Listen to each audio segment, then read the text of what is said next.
Here at New Way, we have a thin substrate non-contact chuck here. You can see that right now the vacuum holes in the substrate's about 50 microns thick. Go ahead and turn the air pressure on, Jim.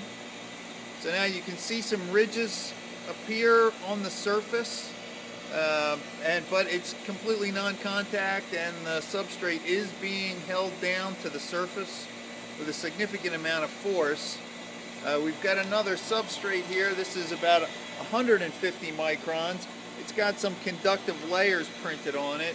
You can see here again, it's got a nice attractive force, but it's being able to fly over the printed copper. So here you've got one with a pretty dense vacuum hole pattern. Here's another one with a slightly larger vacuum hole pattern. The vacuum is being provided by some conductance. You can see here it's vented. There's another little vent, and then here's a small blower. The vacuum pressure that's actually on the chuck, or in the chuck, it's a little more, or about 2 inches of water vacuum pressure. The other thing we can say is it's about 60 psi or 40 psi air input to the chuck right now.